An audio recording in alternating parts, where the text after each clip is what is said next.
Dans la cabine feutrée de la première classe, une jeune fille noire, Amara, demande poliment un jus d'orange, mais la chef de cabine, Madame Harper, la fixe d'un regard glacial et lui refuse sèchement, un sourire narquois aux lèvres, comme si Amara n'avait rien à faire là. Alors que les autres passagers sirotent leur boisson servie avec déférence, Amara, seule face à cette humiliation publique, sent la colère monter.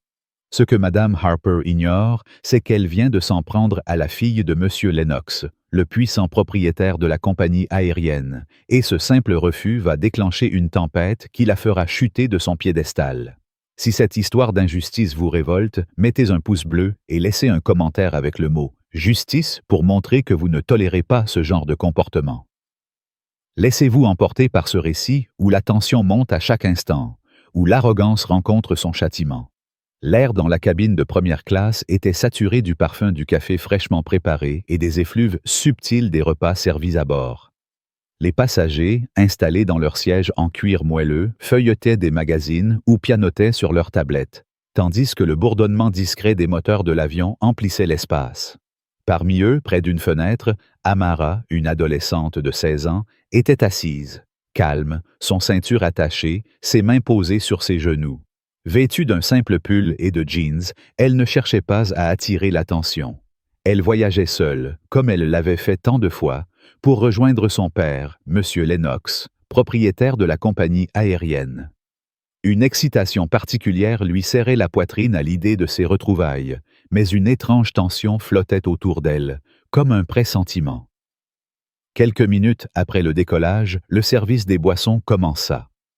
Madame Harper, chef de cabine expérimentée, parcourait les allées avec une efficacité redoutable. Son uniforme impeccable, sa posture rigide et son regard perçant donnaient l'impression qu'elle contrôlait chaque détail de la cabine. Elle servait les passagers avec des sourires polis, versant du jus d'orange frais dans un verre pour l'homme d'affaires en 1A, une eau pétillante pour la femme en 1B et un jus de pomme dans un gobelet en cristal pour un autre passager. Mais lorsqu'elle arriva à la rangée d'Amara, son sourire s'effaça. Ses yeux glissèrent sur la jeune fille avec une froideur à peine dissimulée. Amara, sentant le changement d'atmosphère, demanda poliment « Puis-je avoir un jus d'orange, s'il vous plaît ?» La voix de Madame Harper, tranchante, répondit sans même la regarder « Nous ne servons que de l'eau pour le moment. » Puis, sans un mot de plus, elle passa au passager suivant. Amara cligna des yeux, déconcertée. Elle venait de voir Madame Harper verser 3 types de jus différents aux autres passagers. Sur sa tablette, un verre d'eau qu'elle n'avait pas demandé trônait comme une insulte silencieuse.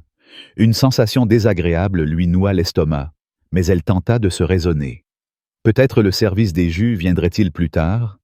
Elle observa Madame Harper continuer son service, sa voix soudain légère et amicale avec les autres. Un homme d'affaires, costume impeccablement taillé, reçut un jus d'ananas avec un sourire complice. Une femme élégante, en tailleur gris, remua des glaçons dans son jus de pomme. Amara sentit son cœur se serrer. Ce n'était pas une question de stock, c'était elle. Quelques minutes plus tard, une autre hôtesse, Clara, plus jeune et visiblement moins assurée, apparut avec un nouveau plateau chargé de jus variés. Ananas, canneberge et même un mélange de fruits exotiques pour les plus exigeants. Un par un, les passagers autour d'Amara reçurent leur boisson, les verres tintant doucement sur les tablettes. Amara attendit, espérant que cette fois, on ne l'ignorerait pas. Quand Madame Harper passa à nouveau, elle tenta sa chance, un sourire timide aux lèvres. « Excusez-moi, pourrais-je avoir un jus maintenant? » Madame Harper s'arrêta, se tournant vers elle avec une impatience mal dissimulée. Comme je l'ai dit, nous servons seulement de l'eau pour le moment, mademoiselle. Le ton était sec, presque méprisant. Amara sentit son estomac se nouer.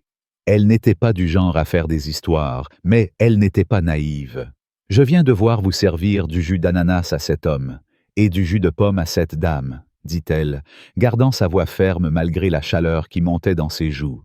Les yeux de Madame Harper se plissèrent, ses doigts se crispant sur le plateau. Écoutez, jeune fille, je n'ai pas le temps pour ces discussions. Les jus sont réservés aux passagers de première classe et nos stocks sont limités.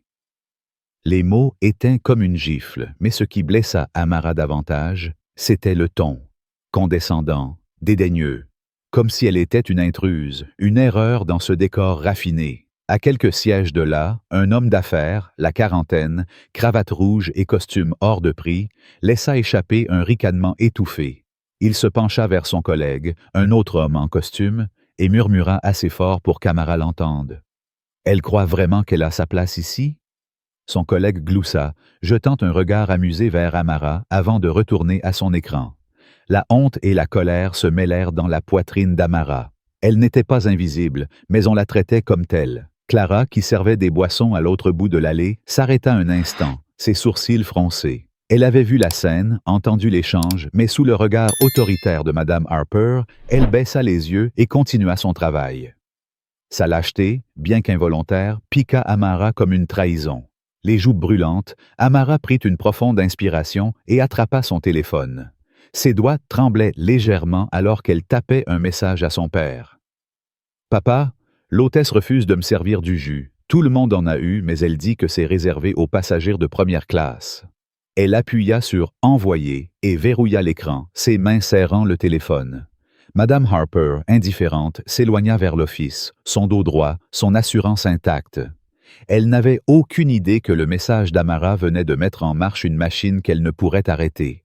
Dans l'office, Madame Harper versa un café pour elle-même, son expression impassible. Clara, hésitante, s'approcha. « La fille en 3A, elle n'a vraiment pas eu de jus ?» demanda-t-elle, sa voix tremblante. Madame Harper haussa les épaules, un sourire narquois aux lèvres. Elle a demandé après que j'avais fini de servir. Je n'allais pas faire demi-tour pour elle. Clara fronça les sourcils. Mais il reste du jus, non? Madame Harper laissa échapper un petit rire méprisant. Écoute, Clara, tu apprendras vite. Certains passagers aiment tester les limites. Cette fille, elle a probablement eu ce siège par erreur ou grâce à un passe-droit. La première classe, ce n'est pas un buffet ouvert à tous. Clara se raidit, choquée par la brutalité des mots. Mais elle est en première classe. Madame Harper leva les yeux au ciel. Pas besoin de me faire la leçon, va vérifier la rangée 5. Clara s'éloigna, une boule dans la gorge. Quelque chose n'allait pas, mais elle n'avait pas le courage de défier Madame Harper. De retour à son siège, Amara fixait son téléphone, attendant une réponse. L'atmosphère de la cabine semblait plus froide, le bourdonnement de l'avion incapable d'étouffer le malaise qui grandissait en elle.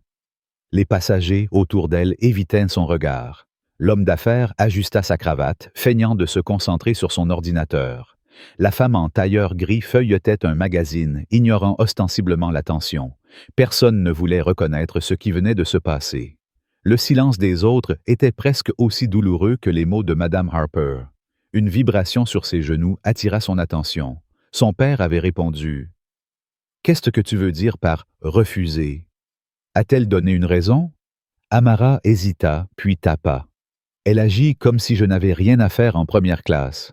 Elle a dit que le jus était réservé aux vrais passagers de première classe, mais elle en a donné à tout le monde sauf moi. Un long silence suivit, marqué par les 3 points clignotants indiquant que son père écrivait. Puis, le message arriva. Quel est le numéro du vol? Le cœur d'Amara s'accéléra. Elle vérifia son billet et envoya les détails. Elle connaissait son père. Il n'était pas impulsif, mais quand il était en colère, sa colère était calculée, précise, implacable. Elle imagina son visage, ses yeux plissés, sa mâchoire serrée. À quelques rangées devant, Clara revenait, ses mouvements plus lents. Elle avait vu l'échange, entendu les murmures, et une amertume lui pesait. Madame Harper était intouchable, du moins le pensait-elle. Mais Clara savait, au fond, que cette fois, elle était peut-être allée trop loin. Dans l'office, Madame Harper sirotait son café, échangeant des plaisanteries avec un autre membre d'équipage, un homme nommé Julien, qui riait à ses remarques acerbes sur les passagers difficiles. « Tu aurais vu la gamine en 3A, dit-elle avec un sourire moqueur. Elle pensait que j'allais lui dérouler le tapis rouge. Julien ricana, secouant la tête. Toujours les mêmes qui veulent plus qu'ils ne méritent. Leurs rires résonnèrent, ignorant l'orage qui se formait. Amara, elle, rafraîchissait son écran, attendant la prochaine réponse de son père. Quand elle arriva, elle était brève, mais lourde de sens. « Reste assise. » 2 mots, mais ils portaient tout le poids de la tempête à venir. Amara posa son téléphone sur ses genoux, ses doigts serrant le bord de sa tablette. La cabine semblait plus silencieuse, comme si l'air lui-même retenait son souffle. Elle jeta un coup d'œil vers l'avant, où Madame Harper discutait maintenant avec un passager, son sourire revenu, comme si rien ne s'était passé. Cette normalité, cette arrogance, fit bouillir le sang d'Amara. Ce n'était plus seulement une question de jus. C'était une question de respect, de dignité, de justice. Elle n'allait pas laisser passer ça, et son père non plus.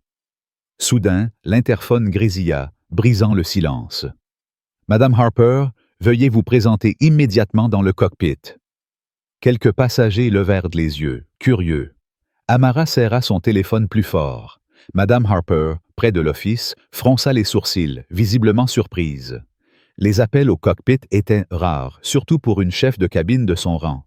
Elle lissa son uniforme, ajusta son col et se dirigea vers l'avant, son assurance légèrement ébranlée.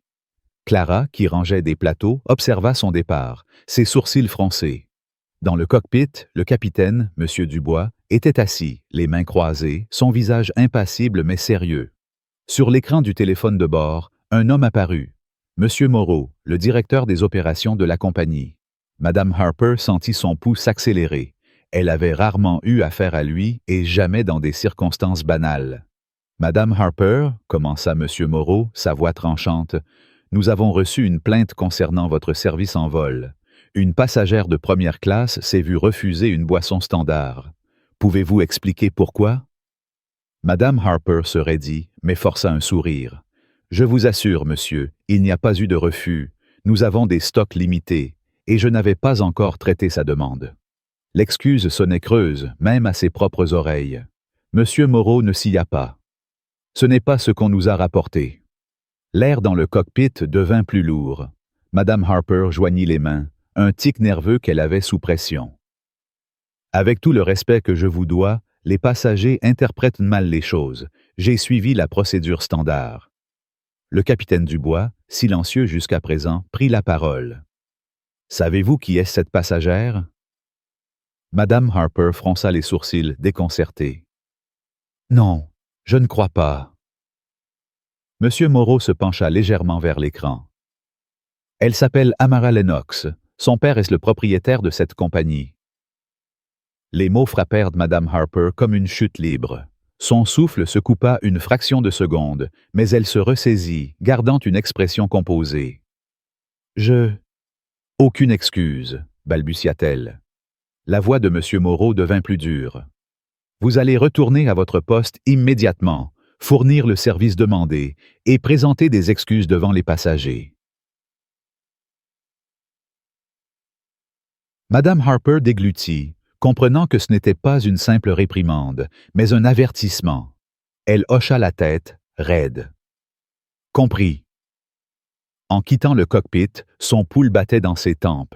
Elle avait passé des années à contrôler les passagers, à imposer ses règles, à faire plier la cabine à sa volonté.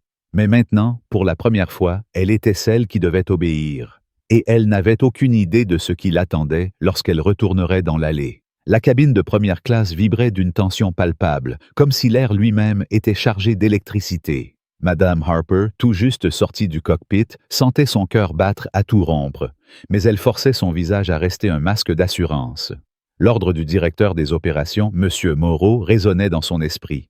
Présenter des excuses publiques à Amara Lennox, la fille du propriétaire de la compagnie aérienne. Pourtant, ce n'était pas la peur de perdre son poste qui la consumait, mais l'humiliation de devoir plier devant une adolescente qu'elle avait jugée indigne de sa place.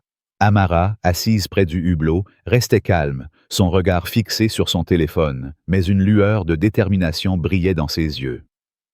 Elle savait que ce moment n'était que le début. Ce que Madame Harper ignorait, c'était que chaque pas qu'elle faisait vers elle l'entraînait plus profondément dans un piège qu'elle avait elle-même tendu. La colère des passagers, les murmures, les regards, tout convergeait vers une confrontation qui allait ébranler son autorité jusqu'à la faire craquer. Madame Harper s'arrêta devant le siège d'Amara, son plateau serré si fort que ses articulations blanchissaient.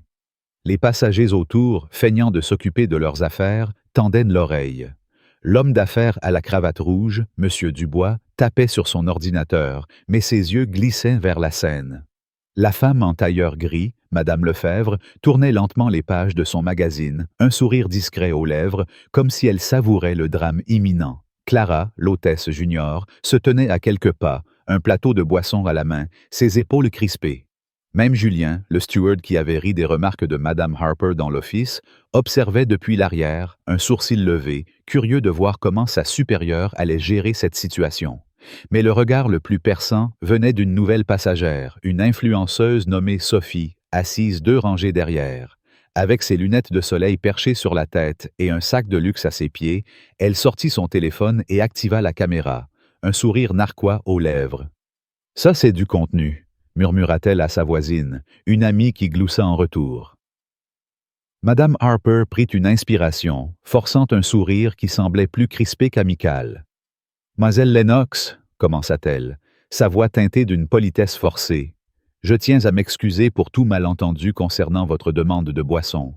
Je vais vous apporter un jus d'orange immédiatement. » Les mots étaient soigneusement choisis, mais ils sonnaient creux, comme une réplique apprise par cœur. Amara leva les yeux de son téléphone, son expression impassible. Elle ne répondit pas tout de suite, laissant le silence s'étirer, pesant, suffocant. Les passagers retinrent leur souffle. Clara, à l'arrière, sentit son estomac se nouer. Elle connaissait ce ton de Mme Harper. Ce n'était pas une excuse, c'était une tentative de clore l'affaire sans perdre la face. Amara inclina légèrement la tête, son regard perçant comme une lame. « Un malentendu ?» répéta-t-elle, sa voix douce mais tranchante. « Vous voulez dire que vous avez, accidentellement, donné du jus à tous les autres passagers sauf moi ?» La question posée avec un calme désarmant fit l'effet d'une gifle.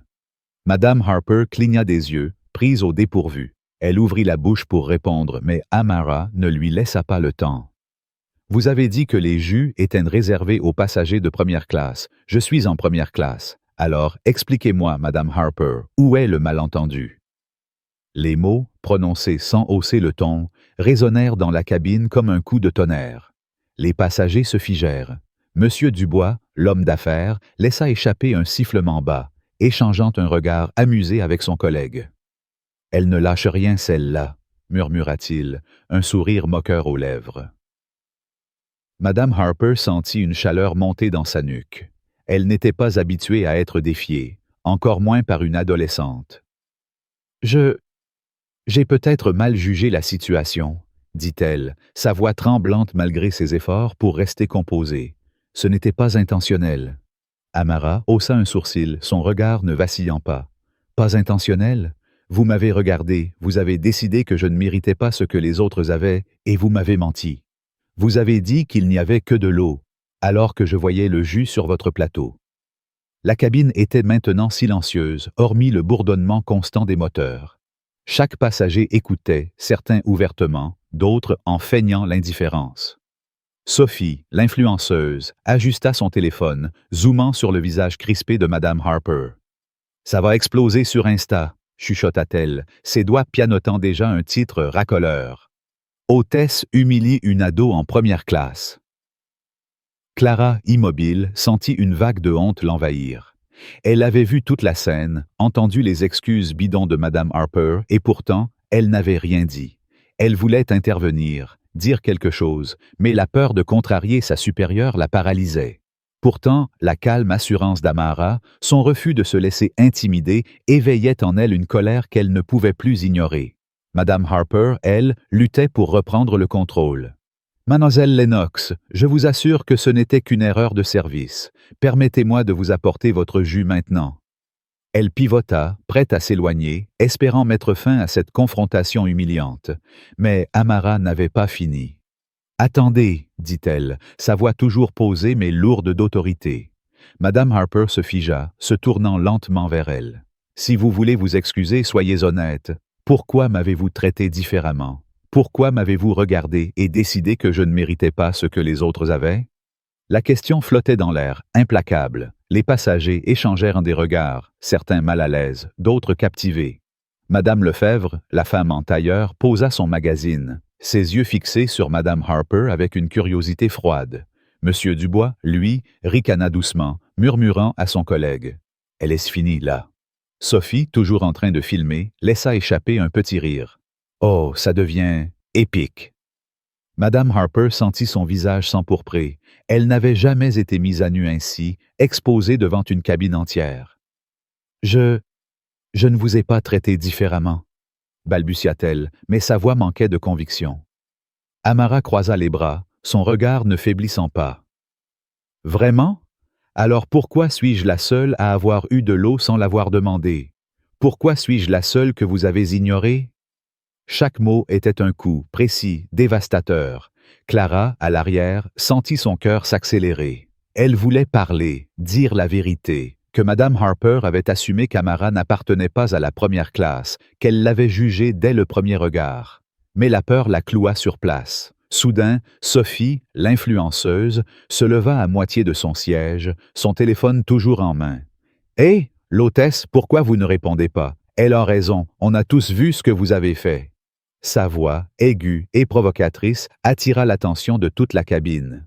Les passagers se tournèrent vers elle, certains hochant la tête, d'autres murmurant leur assentiment. Sophie, sentant qu'elle tenait un moment viral, continua. Son ton moqueur. « Vous avez pensé qu'elle n'avait pas sa place ici, avouez-le. » Madame Harper pivota, furieuse. « Asseyez-vous, mademoiselle, et arrêtez de filmer. » Mais Sophie ignora l'ordre, riant. « Oh non, ça va direct sur les réseaux. Les gens doivent voir ça. » La situation dégénérait rapidement. Madame Harper, acculée, sentit la panique monter. Elle se tourna à nouveau vers Amara, sa voix tremblante de rage contenue. « Je vous ai présenté mes excuses, mademoiselle Lennox. Que voulez-vous de plus? » Amara la fixa, impassible. La vérité. Ce mot, simple mais puissant, fit taire la cabine. Même Sophie, pour une fois, cessa de parler, son téléphone toujours pointé sur la scène. Madame Harper ouvrit la bouche, mais aucun son n'en sortit. Elle était coincée, et elle le savait. Clara, incapable de supporter la tension plus longtemps, fit un pas en avant. « Madame Harper, dit-elle, sa voix tremblante mais déterminée, vous savez qu'elle a raison. Vous avez du jus. Vous en avez donné à tout le monde, sauf à elle. » Les yeux de Madame Harper s'écarquillèrent, trahis par sa subordonnée. « Clara, retourne à ton poste, » aboya-t-elle, mais sa voix manquait d'autorité. Clara secoua la tête, ses joues rougies par l'émotion. « Non, j'en ai assez de vous regarder traiter les gens comme ça. Vous avez décidé qu'elle ne méritait pas votre service et vous l'avez humiliée devant tout le monde. » Les passagers murmurèrent, certains choqués, d'autres approuvant à voix basse. Sophie, ravie, zooma sur Clara. « Wow, la révolte des hôtesses, ça c'est du lourd !» Madame Harper, rouge de colère, pointa un doigt tremblant vers Clara. « Tu vas regretter ça, » siffla-t-elle. Mais avant qu'elle ne puisse continuer, l'interphone grésilla à nouveau, brisant la tension comme un coup de marteau. « Madame Harper, veuillez vous présenter immédiatement dans le cockpit. » Le silence qui suivit était assourdissant. Les passagers échangèrent des regards, certains chuchotant, d'autres secouant la tête. Monsieur Dubois, toujours moqueur, murmura. « 2 appels au cockpit? Elle est cuite. » Madame Lefebvre, elle, observait avec un mélange de satisfaction et de dédain.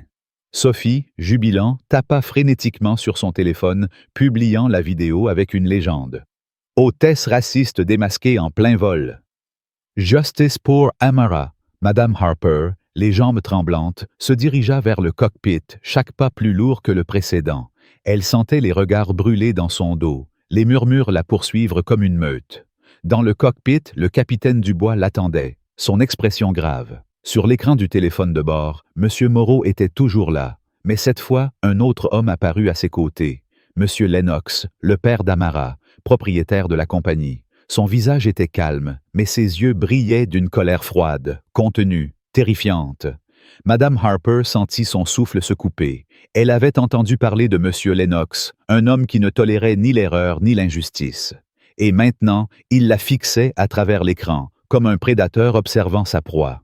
« Madame Harper, » commença M. Lennox, sa voix basse mais tranchante, « vous avez eu l'opportunité de corriger votre erreur. Au lieu de cela, vous avez offert une excuse vide et continué à nier ce que tout le monde dans cette cabine a vu. » Madame Harper déglutit, ses mains moites. « Monsieur, j'ai suivi les procédures. Il y a eu une confusion, rien de plus. » Monsieur Lennox inclina légèrement la tête, un geste qui fit frissonner Madame Harper. Une confusion? Répéta-t-il, son ton glacial. Vous avez regardé ma fille, vous avez décidé qu'elle n'appartenait pas à la première classe, et vous l'avez traitée comme une moins que rien. Ce n'était pas une confusion, c'était un choix. Le capitaine Dubois, jusque-là silencieux, intervint. Nous avons reçu des témoignages de passagers et d'un membre d'équipage confirmant votre comportement. Madame Harper sentit son estomac se tordre. Clara, cette traîtresse. Elle voulut protester, mais M. Lennox ne lui en laissa pas le temps. Vous retournez à votre poste pour le reste du vol, dit-il, chaque mot pesant comme une sentence. Mais sachez ceci, à l'atterrissage, vous serez escorté pour une réunion formelle, et je serai là. L'écran s'éteignit, laissant Madame Harper face au silence oppressant du cockpit. Le capitaine Dubois soupira. « Retournez travailler », dit-il simplement. Madame Harper quitta le cockpit, ses jambes flageolantes. La cabine, lorsqu'elle y revint, était un champ de bataille. Les passagers la regardaient ouvertement maintenant, sans se cacher. Sophie, toujours en train de filmer, murmura à son amie. « Elle est finie. Cette vidéo va faire des millions de vues. » Monsieur Dubois, fidèle à lui-même, lança à haute voix. « Alors, l'hôtesse, on a des ennuis ?» Quelques rires étouffés résonnèrent, amplifiant l'humiliation de Madame Harper. Elle tenta de redresser les épaules, de reprendre son masque d'autorité, mais il était trop tard. La cabine n'était plus la sienne. Les passagers, les murmures, la vidéo de Sophie, tout conspirait pour la faire tomber. Amara, elle, restait assise, son téléphone à la main. Elle tapa un dernier message à son père. Elle a essayé de s'excuser, mais elle ment toujours. Sophie filme tout. La réponse de M. Lennox arriva instantanément. « Laisse-les faire, ils creusent leur propre tombe. » Amara posa son téléphone, un léger sourire aux lèvres. Elle n'avait pas besoin de crier ni de se venger. La vérité, exposée au grand jour, était une arme bien plus puissante. Mais au fond d'elle, la colère brûlait toujours, non pas contre Madame Harper seule, mais contre tous ceux qui avaient ri, filmé ou détourné le regard. Cette cabine, ce vol, était devenu un microcosme d'injustice, et elle était déterminée à le faire exploser. Clara, de retour dans l'office, serrait un plateau, les larmes aux yeux. Elle avait enfin parlé, mais à quel prix? Madame Harper, en passant près d'elle, lui lança un regard venimeux. « Bossissi, tu penses que tu es une héroïne? » Siffla-t-elle. Clara, pour la première fois, ne baissa pas les yeux. « Non, » répondit-elle, la voix tremblante mais ferme. « Mais je ne suis pas comme vous. » Madame Harper, sans répondre, s'éloigna, son univers s'effondrant un peu plus à chaque seconde. La vidéo de Sophie, déjà en ligne, commençait à circuler, attirant des milliers de vues et des commentaires enflammés. « Honte à cette hôtesse », écrivait l'un. « Racisme pur et simple », ajoutait un autre. Mais parmi les réactions, certains commentaires visaient Amara, la traitant de opportuniste ou pire. L'injustice, même exposée, trouvait toujours des défenseurs. Madame Harper, seule dans l'office, s'appuya contre le comptoir, son souffle court. Elle avait toujours cru qu'elle était intouchable, que son autorité était absolue. Mais maintenant, elle était une marionnette, manipulée par des forces qu'elle ne pouvait contrôler. Les passagers, Clara, M. Lennox et surtout Amara, ils avaient tous vu à travers elle. Et alors que l'avion continuait son vol, elle sentit pour la première fois le poids écrasant de sa propre chute imminente. L'avion entamait sa descente, le bourdonnement des moteurs s'intensifiant alors que les lumières de l'aéroport scintillaient à l'horizon.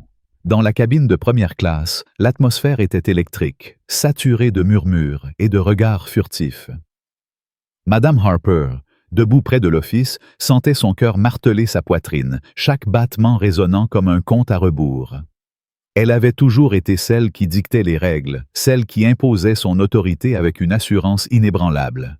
Mais maintenant, elle n'était plus qu'une silhouette vacillante, une femme sur le point de faire face aux conséquences d'une injustice qu'elle avait perpétrée.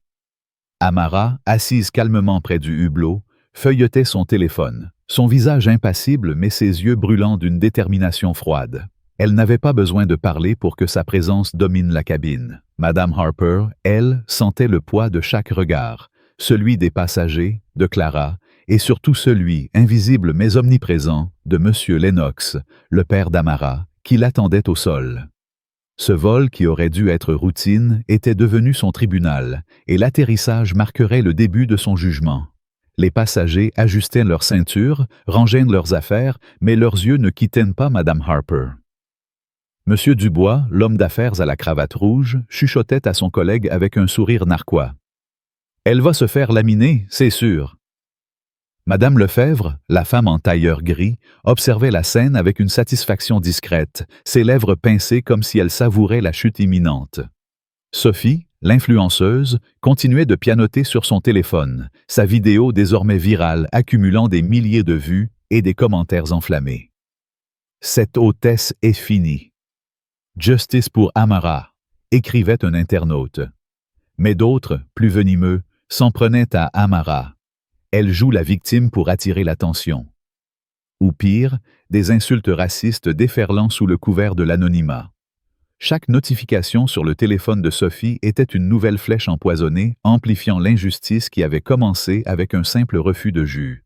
Madame Harper tenta de reprendre son rôle, vérifiant mécaniquement les ceintures et les tablettes, mais ses mains tremblaient. Elle croisa le regard de Clara, qui se tenait près de l'office, un plateau à la main. Les yeux de la jeune hôtesse étaient durs, dénués de la peur qui l'avait paralysée plus tôt. Clara avait parlé, elle avait défié Madame Harper, et maintenant, elle se tenait droite, refusant de baisser la tête. « Vous devriez vous préparer », murmura Clara, sa voix basse mais lourde de sous-entendus. Madame Harper lui lança un regard venimeux. « Ne me parle pas comme si j'avais besoin de tes conseils », siffla-t-elle. Clara haussa les épaules, un léger sourire aux lèvres. « Ce n'est pas un conseil. C'est un avertissement. » Les mots frappèrent Madame Harper comme un coup de poignard. Elle tourna les talons, fuyant vers l'avant de la cabine, mais elle ne pouvait échapper à la réalité. Elle n'était plus en contrôle. L'interphone grésilla, annonçant l'approche finale. « Mesdames et messieurs, ici votre capitaine. Nous commençons notre descente. Veuillez rester assis et attacher vos ceintures jusqu'à notre arrivée à la porte. » Madame Harper saisit le micro pour une dernière annonce, sa voix tremblante malgré ses efforts pour la stabiliser. « Veuillez vérifier que vos tablettes sont relevées et vos ceintures attachées. » Elle reposa le micro, ses doigts moites glissant sur la poignée. Chaque seconde la rapprochait de l'atterrissage, de la confrontation qu'elle redoutait. Elle jeta un coup d'œil vers Amara, qui n'avait pas bougé, son calme presque surnaturel contrastant avec le chaos intérieur de Madame Harper. La jeune fille ne la regardait même pas, mais cette indifférence était pire qu'une accusation. Elle signifiait que Madame Harper n'avait plus d'importance. L'avion toucha le sol avec un léger soubresaut, les pneus crissant contre la piste. Les passagers se redressèrent, prêts à quitter leur siège, mais l'attention restait rivée sur Madame Harper. Sophie, toujours collée à son téléphone, murmura à son amie. « Attends, ça va devenir encore mieux. Ils vont l'escorter, je parie. » Son ami gloussa, mais son rire s'éteignit lorsque la porte de la cabine s'ouvrit avec un claquement sec. Un officier de sécurité, un homme imposant en uniforme sombre, monta à bord, son regard balayant la cabine avant de se poser sur Madame Harper. « Madame Harper ?» demanda-t-il, sa voix ferme et professionnelle. Elle hocha la tête, la gorge sèche. « Oui. » L'officier fit un geste. « Veuillez me suivre. » Un silence lourd s'abattit sur la cabine. Les passagers, qui commençaient à se lever, s'immobilisèrent, leurs yeux fixés sur la scène. Monsieur Dubois laissa échapper un sifflement. Et voilà, le rideau tombe. Madame Lefebvre croisa les bras, son regard froid suivant Madame Harper alors qu'elle avançait, raide, vers la sortie. Sophie, bien sûr, filmait toujours, son téléphone capturant chaque pas humiliant. « C'est historique », murmura-t-elle, Clara. Elle restait en arrière, observant la scène avec un mélange de soulagement et de culpabilité. Elle avait agi, mais trop tard, et ce poids pesait encore sur ses épaules. Madame Harper suivit l'officier à travers le pont d'embarquement, l'air frais de l'aéroport la frappant comme une gifle. Chaque pas résonnait dans sa tête, chaque regard des employés de l'aéroport qu'elle croisait semblait la juger. Elle avait passé des années à marcher dans ces couloirs avec assurance, une figure d'autorité respectée, crainte même. Maintenant, elle n'était qu'une accusée, escortée comme une criminelle. L'officier la conduisit à travers un couloir privé, loin des zones passagers, jusqu'à une salle de conférence aux parois vitrées. À l'intérieur, 4 personnes attendaient. Monsieur Moreau, le directeur des opérations. 2 autres cadres, Monsieur Gérard et Madame Dubois, des figures de l'ombre qu'elle n'avait vues qu'en réunion. Et, assis au bout de la table, Monsieur Lennox lui-même. Son costume impeccablement taillé et son regard perçant donnaient l'impression qu'il contrôlait non seulement la pièce, mais l'univers entier. Madame Harper entra, la porte se refermant derrière elle avec un claquement qui résonna comme un couperet. Monsieur Lennox leva les yeux, son expression indéchiffrable mais lourde d'une colère contenue. « Asseyez-vous, » dit-il, sa voix calme mais tranchante comme une lame. Madame Harper obéit, ses jambes flageolantes, ses mains crispées sur ses genoux. Le silence qui suivit était insupportable, chaque seconde amplifiant sa panique. Enfin, Monsieur Lennox parla. « Savez-vous pourquoi vous êtes ici, Madame Harper ?» Elle hocha la tête, sa voix à peine audible. « Oui, monsieur. » Il inclina légèrement la tête. « Alors, expliquez-moi, pourquoi êtes-vous ici ?» Madame Harper déglutit, cherchant ses mots. « Il y a eu un malentendu lors du service en vol. J'ai corrigé la situation et présenté mes excuses. » Les mots sonnaient faibles, désespérés. Monsieur Lennox la fixa, ses yeux perçants comme s'il pouvait voir à travers elle. « Un malentendu ?» répéta-t-il, sa voix douce mais chargée d'un mépris glacial. « Vous avez regardé ma fille, assise en première classe, et vous avez décidé, sans vérifier son billet, sans lui poser une seule question, qu'elle n'y avait pas sa place. Vous l'avez humiliée devant une cabine entière. Ce n'était pas un malentendu, Madame Harper. C'était une discrimination. » Les mots la frappèrent comme une vague, lui coupant le souffle. Elle voulut protester, mais M. Moreau intervint, posant une pile de documents sur la table. « Nous avons des déclarations de plusieurs passagers et d'un membre d'équipage, Clara, qui confirment votre comportement. Vous avez non seulement refusé un service standard à Mademoiselle Lennox, mais vous avez persisté dans votre déni même après avoir été confrontée. » Madame Harper sentit son estomac se tordre. Clara, encore elle. Cette traîtresse l'avait vendue. « Avec tout le respect que je vous dois, » commença-t-elle, sa voix tremblante. « J'ai suivi les procédures. Les stocks étaient limités et... » Monsieur Lennox l'interrompit, sa voix toujours calme mais implacable. « Ne me parlez pas de procédure. Vous avez fait un choix. Vous avez vu ma fille, une jeune fille noire, et vous avez assumé qu'elle n'appartenait pas à la première classe. Vous ne lui avez pas donné une chance. Vous ne lui avez pas donné le respect que vous avez offert à tous les autres. » Il se pencha légèrement en avant, ses yeux la clouant sur place. Et le pire, Madame Harper, c'est que ce n'était pas la première fois. Les mots la figèrent. Elle ouvrit la bouche pour nier, mais aucun son n'en sortit. Monsieur Moreau glissa un autre document vers elle. « Nous avons retrouvé des plaintes antérieures à votre sujet, des incidents similaires, bien que moins médiatisés. Des passagers qui ont signalé un traitement différencié, des remarques condescendantes. Vous avez construit une carrière sur l'idée que vous pouviez juger qui mérite quoi. Mais cette fois, vous avez choisi la mauvaise cible. » Madame Harper sentit une sueur froide couler le long de sa nuque. Des plaintes antérieures. Elle n'en avait jamais entendu parler. Ou peut-être les avait-elle ignorées, convaincue que son autorité la protégeait. Elle chercha une défense, n'importe laquelle. L'histoire d'Amara et de Madame Harper, déroulée dans la cabine feutrée d'un vol de première classe, est bien plus qu'un simple conflit entre une passagère et une hôtesse.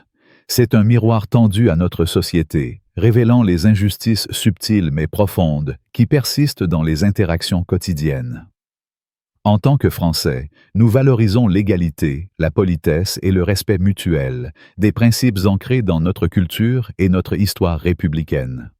Pourtant, cette histoire nous confronte à une réalité troublante. Même dans un cadre aussi sophistiqué qu'un vol de première classe, les préjugés peuvent surgir, brisant ces idéaux.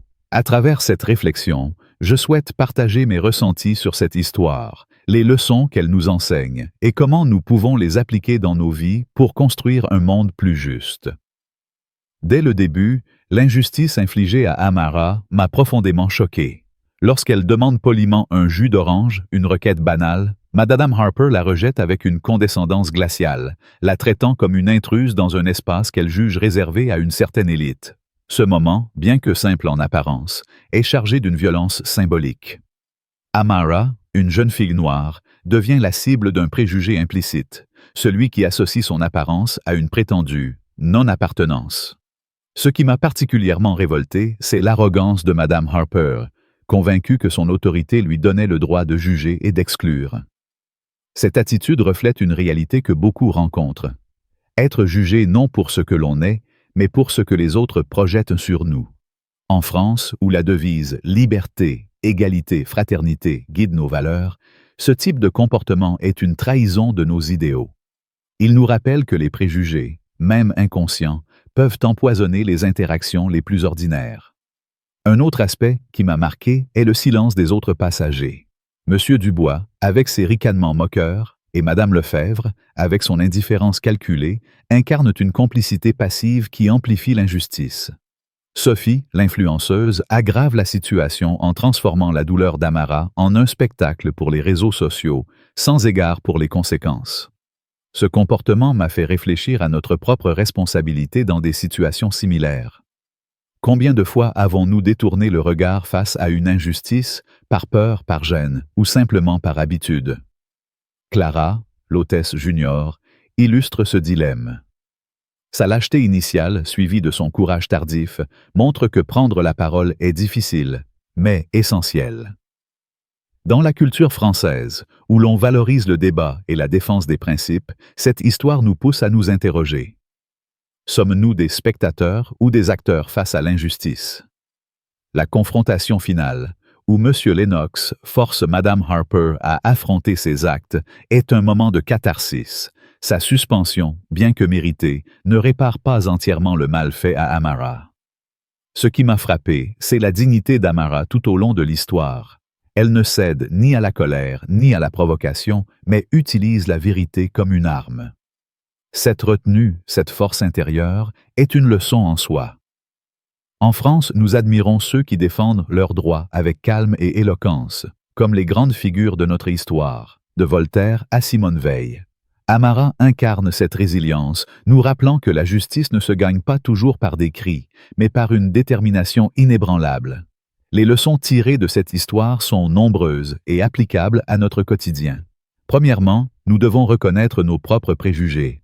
Madame Harper n'a pas agi par méchanceté explicite, mais par des biais inconscients qui l'ont poussée à juger Amara sur son apparence. En France, où la diversité est une richesse, il est crucial de nous éduquer, de questionner nos premières impressions et de traiter chacun avec le même respect. Cela peut commencer par des gestes simples. Écouter attentivement, éviter les jugements hâtifs ou sourire à un inconnu sans présumer de son statut. Deuxièmement, nous devons apprendre à agir face à l'injustice. Comme Clara, nous pouvons hésiter, craignant les conséquences. Mais cette histoire montre que le silence est une forme de complicité. Que ce soit dans un métro parisien, un bureau ou une salle de classe, prendre la parole, même timidement, peut changer la donne. Troisièmement, nous devons réfléchir à l'impact des réseaux sociaux. La vidéo de Sophie, bien qu'elle ait exposé l'injustice, a aussi alimenté une vague de haine en ligne contre Amara. Dans notre société connectée, où les plateformes comme Instagram et Twitter sont omniprésentes, nous devons utiliser ces outils avec responsabilité. Partager une histoire pour sensibiliser, oui, mais jamais pour humilier ou diviser. Enfin, l'histoire nous enseigne l'importance de la résilience. Amara, face à l'humiliation, reste digne et confiante. Cette force est un modèle pour nous tous, surtout dans une culture française qui valorise l'élégance morale face à l'adversité. Pour appliquer ces leçons, IG m'engage à être plus vigilante dans mes interactions quotidiennes. Par exemple, au travail, je m'efforcerai d'écouter chaque collègue sans préjugés, qu'il soit stagiaire ou cadre. Dans les espaces publics, je serai plus attentive aux petites injustices, un regard méprisant, une remarque déplacée. Et je trouverai le courage de m'exprimer, même si ce n'est qu'un mot de soutien. Enfin, sur les réseaux sociaux, je choisirai de partager des messages qui unissent plutôt que divisent, en évitant de contribuer à la culture du clash. Ces petits gestes, multipliés, peuvent transformer notre société, une interaction à la fois. Cette histoire, avec sa tension dramatique et sa quête de justice, est un appel à l'action pour chacun de nous. Si elle vous a touché, si elle vous a révolté ou inspiré, montrez-le. Cliquez sur le pouce bleu, partagez cette vidéo avec vos amis et abonnez-vous pour ne pas manquer la suite. Laissez un commentaire avec le mot « justice » pour affirmer que vous soutenez un monde où le respect l'emporte sur les préjugés.